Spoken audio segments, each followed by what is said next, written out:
আমার যমজ ২ মেয়ে যখন তারা ৭ বছর বয়স, আমি তাদের সঙ্গে ঘুমাতে যাবার আগে প্রতি রাতেই মোটামুটি গল্প করতাম।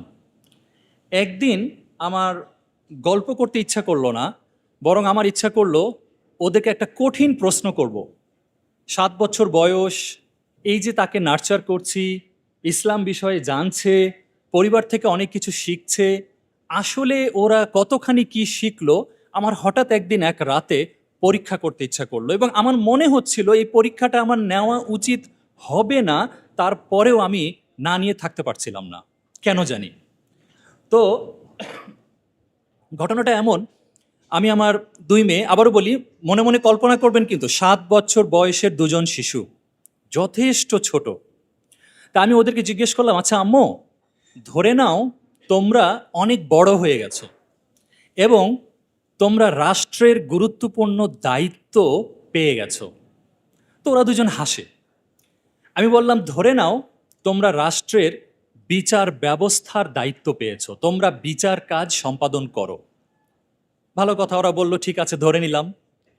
তারপরে বললাম, একটা খবর বের হলো যে রাষ্ট্র থেকে, রাষ্ট্রের কোষাগার থেকে রাষ্ট্রের প্রচুর হাজার হাজার কোটি কোটি টাকা চুরি হয়েছে, লুটপাট হয়েছে, এবং এটা নিয়ে তো অনেক খোঁজ খবর চলছে। একটা পর্যায়ে চোর ধরা পড়ল এবং প্রমাণ হয়ে গেল সেই ব্যক্তিটাই চোর। তো ওরা হাসছে, ওদের কাছে খুব ইন্টারেস্টিং লাগছে ঘটনাটা। তা আমি বললাম, আম্মু, প্রমাণ হয়ে গেল যেই চোর ধরা পড়েছে সেই চোর আমি, তোমার আব্বু। তো ওরা তখন হেসে দিল, বলে, আব্বু তুমি তো চুরি করবা না। আমি বললাম, হ্যাঁ আমি চুরি করব না, কিন্তু ধরে নাও এমনটাই হলো, তোমরা বড় হয়ে গেছো, রাষ্ট্রের বিচারের দায়িত্ব পেয়েছো এবং রাষ্ট্রের কোষাগার থেকে অনেক টাকা চুরি হয়েছে, এতে অনেক মানুষের অনেক ক্ষতি হয়েছে এবং আমি তোমার আব্বু সেই চোর। এখন তোমরা কি করবা? বিশ্বাস করেন, ওদের চোখ ভিজে গেল।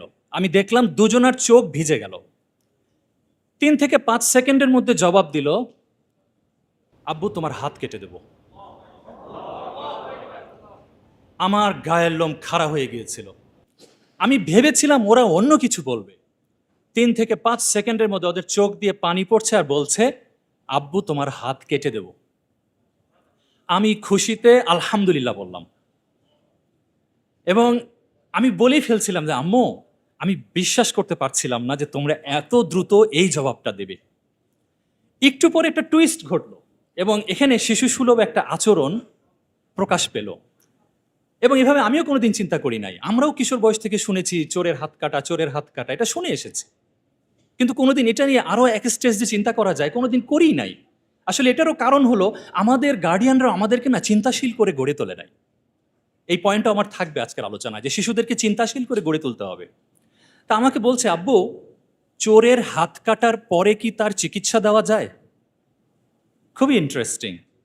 এবং আমিও নতুন করে চিন্তা করলাম, তাই তো আমরাও ছোটবেলা থেকে শুনে এসেছি চোরের হাত কাটতে হবে, কিন্তু তারপরে কি করতে হবে? হাতটা কি ডাস্টবিনে ফেলে দিতে হবে? হাতটা কি তারপরে মানে অন্য কিছু করতে হবে, নাকি কি করতে হবে সেই চোরকে? বলছে, চোরের হাত কাটার পর কি তার চিকিৎসা করা যায়? তা আমি বললাম, আম্মু, ইসলামিক বিধান কি, এটা নিয়ে আমি চিন্তাই করি নাই, কিন্তু আমার যতটুকু জ্ঞান আছে, হ্যাঁ মনে হচ্ছে তার শাস্তিটা দেওয়ার পর এবার একজন নাগরিক হিসেবে তার চিকিৎসা দেওয়া যেতে পারে। আমি তখন এভাবে বলেছিলাম। তখন আমার মেয়েরা বলল, আব্বু, আমরা কিভাবে তাহলে তোমার হাত কাটবো বলে দিই। কিভাবে?